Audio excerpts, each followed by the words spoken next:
Hi people, I'm Joan, and my parents abandoned me when I was 13 years old. Now I'm 18, and they want me back into the family. I'm completely at a loss, and I want to share my story with you. Maybe you'll help me decide what to do next.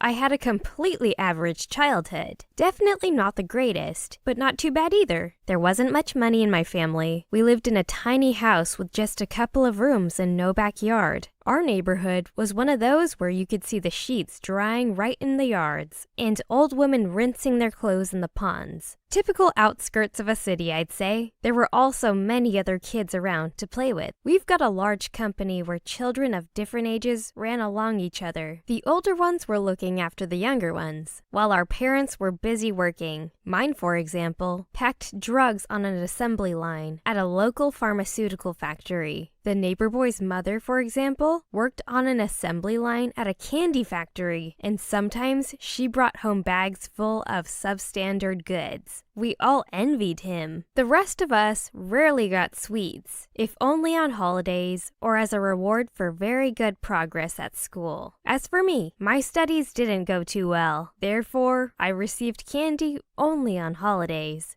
I never wondered whether my parents loved me or not. I was 100% sure they did. Even though they were always busy, they always found some time to play with me, tell me a fairy tale, or just watch television together if they were too tired. Well, I always tried to be a good daughter. I've done cooking and cleaning since I was 7 without the need for any reminders. I fondly remember my childhood to this very day. We were a happy family and really loved each other. That's why I still cannot understand the things that happened next. You see, on my 13th birthday, my parents gave me a very unusual gift. They sent me to a boarding school and seemingly forgot that I'd ever existed.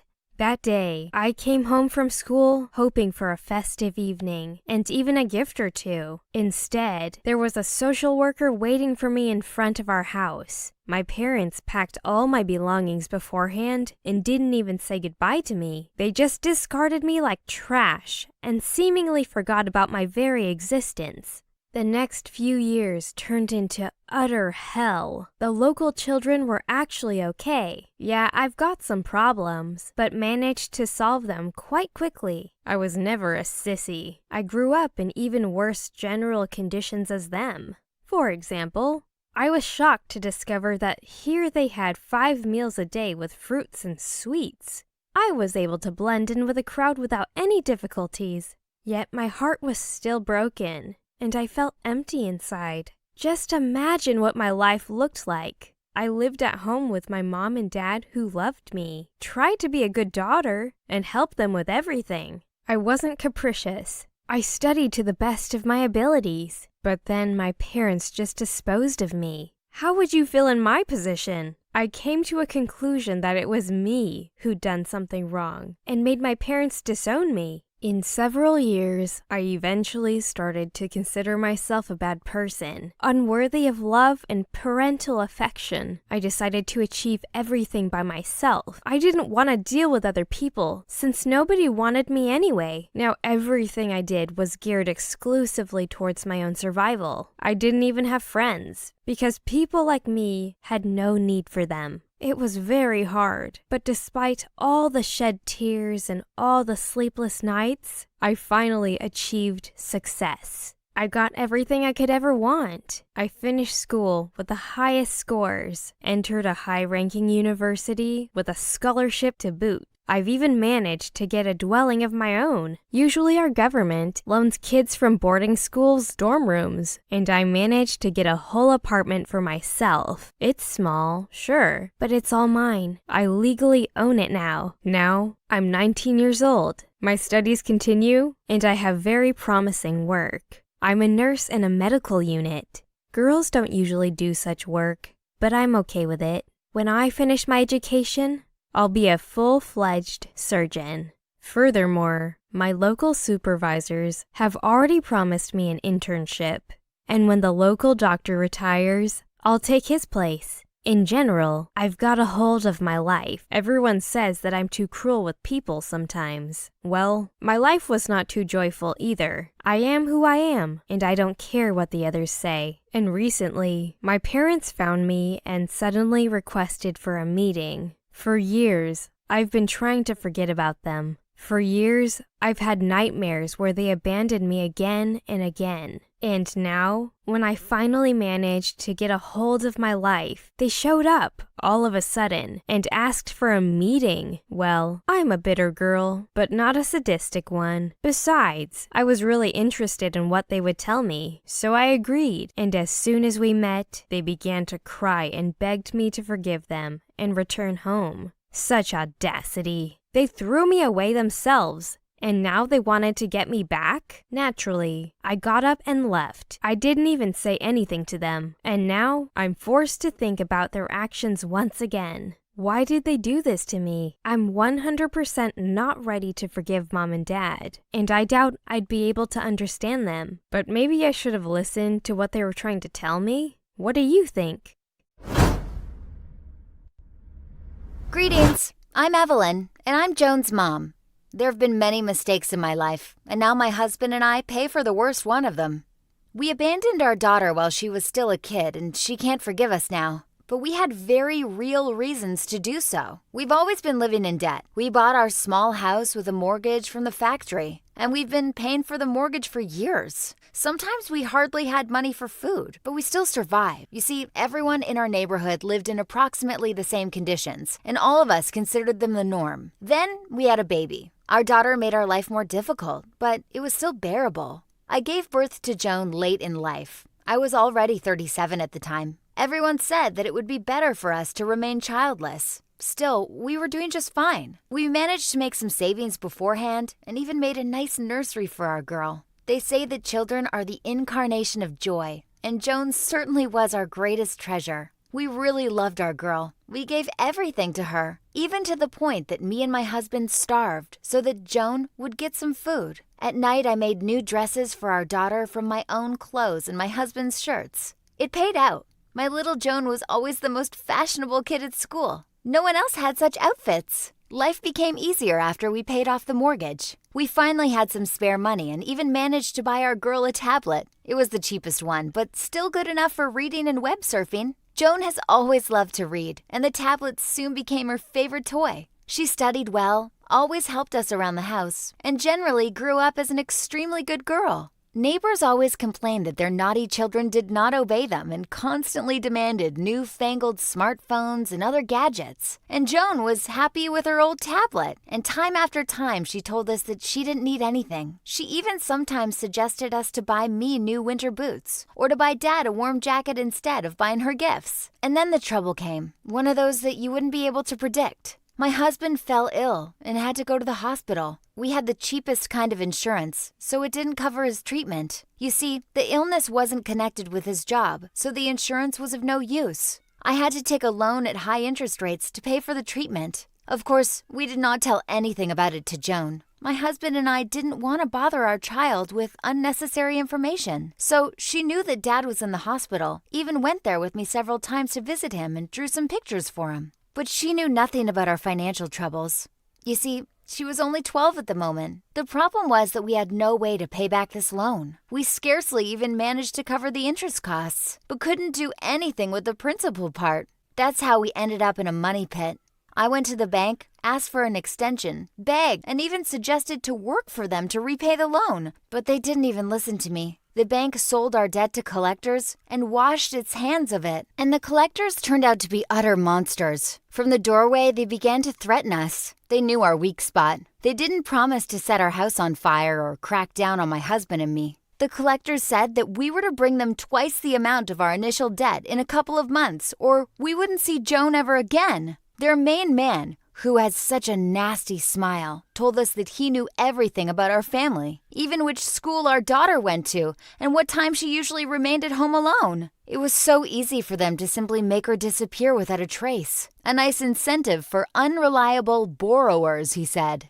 Such news has almost made my husband and me ill again. We had a talk, cried a lot, and decided that our girl would never fall into the collector's clutches. especially because of our fault. And then we went to child services and gave up our parental rights. You see, we would never give up our child otherwise. She was everything we had dear, but there was no other choice. Either we gave her up or those freaks would have taken her. So we chose the lesser of two evils, and as it turned out, it was the right choice. I went to that boarding school from time to time. I spied on Joan through the bars when she wasn't paying attention. That's how I knew my girl was doing well, maybe even better than at home. Over the years, she grew up strong and healthy.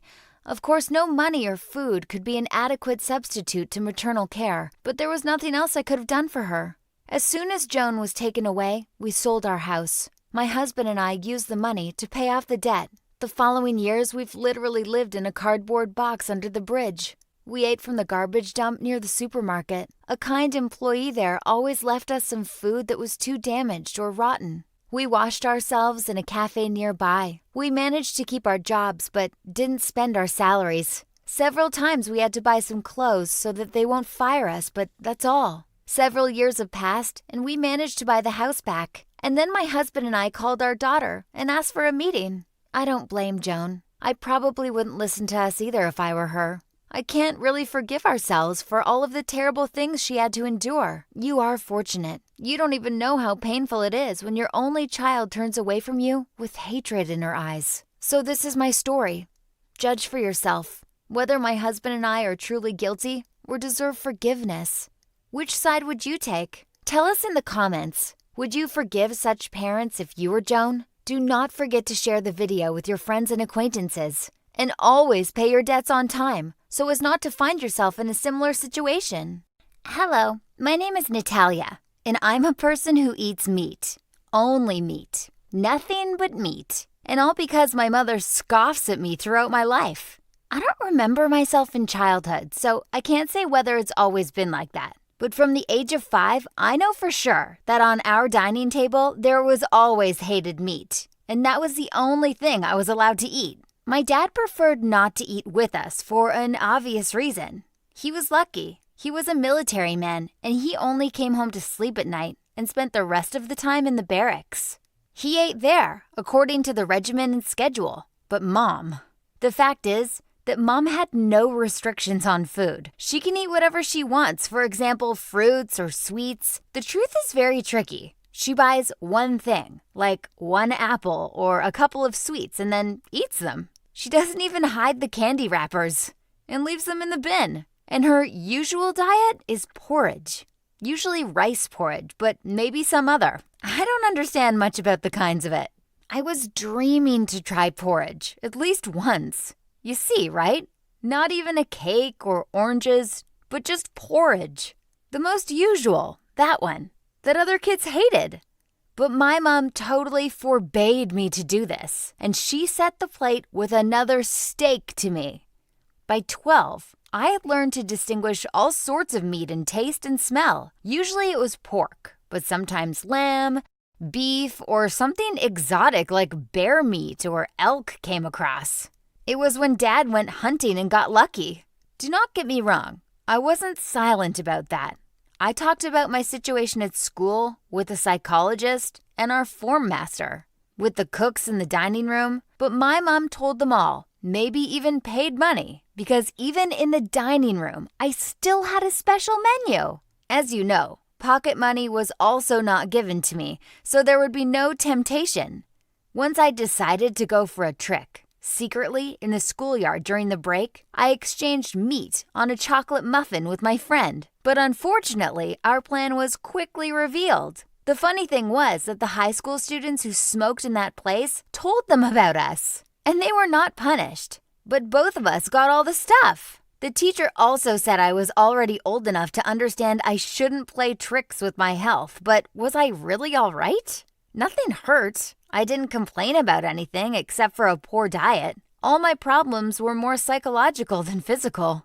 It seemed like just a shame why all the kids got everything. A cake, an apple, and a glass of milk, and I had meat only. In all types and methods of preparation, but only meat.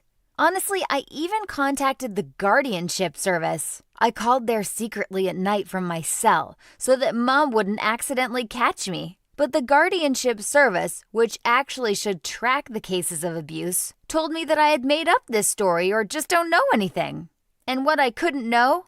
That my mom had problems with her head, that she is ready to spend a lot of money to poke me with another piece of meat, even up to taking a loan from the bank, because Dad's salary was not enough.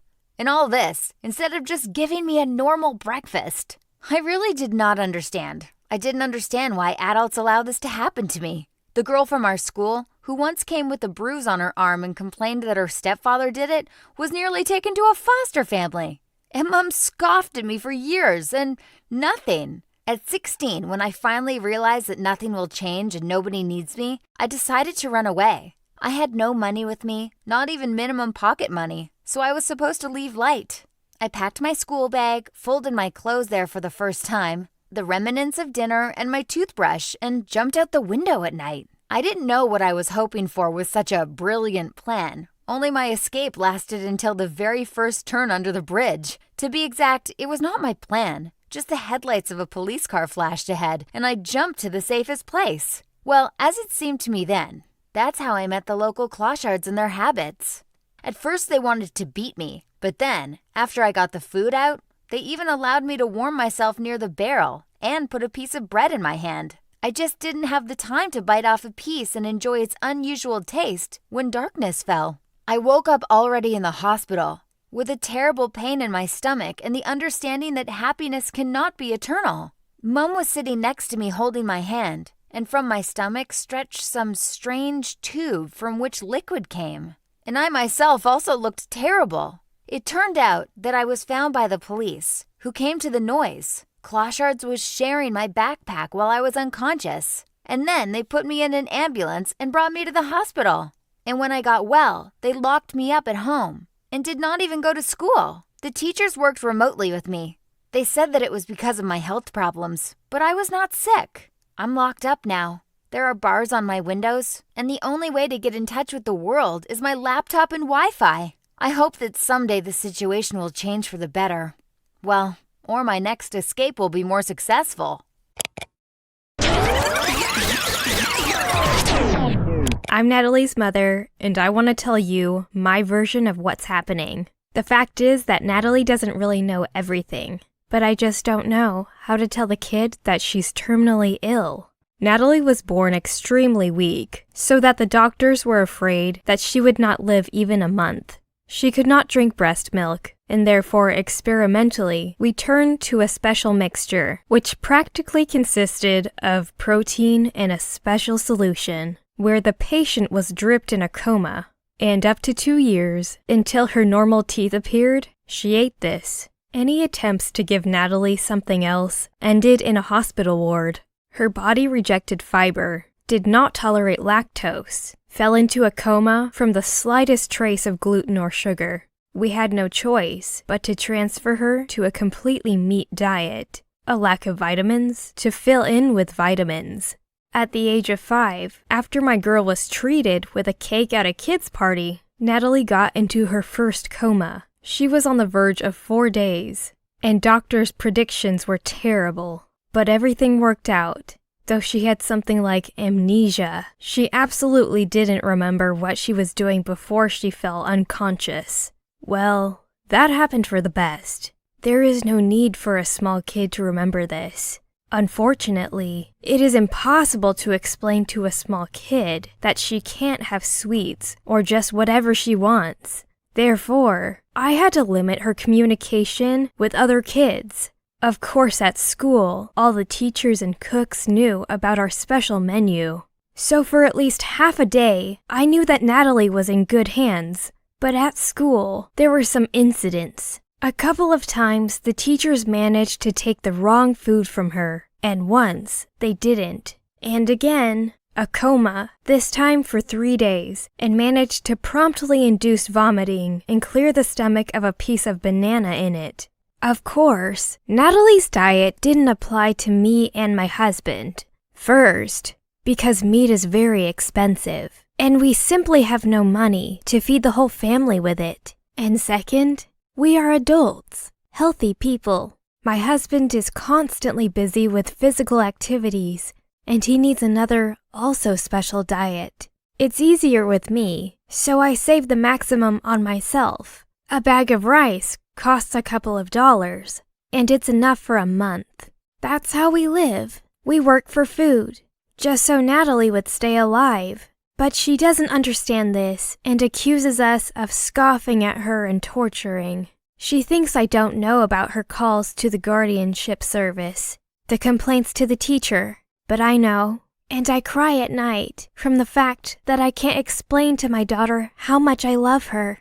Rather, I told her, and her dad did, and her attending physician repeated that meat is the only way to live for her. But she didn't listen to us. She thought that we were all sadists and specifically tormented her. We can't make her understand that if nothing hurts, it doesn't mean that she's okay. When she escaped, I thought I was going to die. I just stood on the stoop and didn't know if I would ever see my girl again. I was sure that Natalie would definitely try something new. And if there is no person next to her who understands what is happening and manages to call an ambulance, I was afraid to think about it. I just cowardly prayed and believed in the best. The moment I got a call from the hospital, got rid of my torment. My girl was alive and even practically okay, in a coma, after emergency surgery on the stomach, but alive, and with a good prognosis. That was enough for me. After this story, my husband and I used extreme measures and decided to turn our daughter to homeschooling. We tried to explain that this was for her own good, and that in any other scenario, she could die at any time.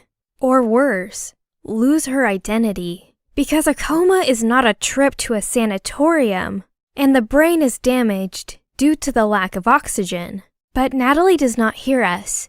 Now, she sits in her room and hates the whole world with us at the head of all. So be it. But my daughter will live, and over time, she may pay attention to our words and advice from the doctor. I believe that everything will be okay. It is necessary to wait for a while for this.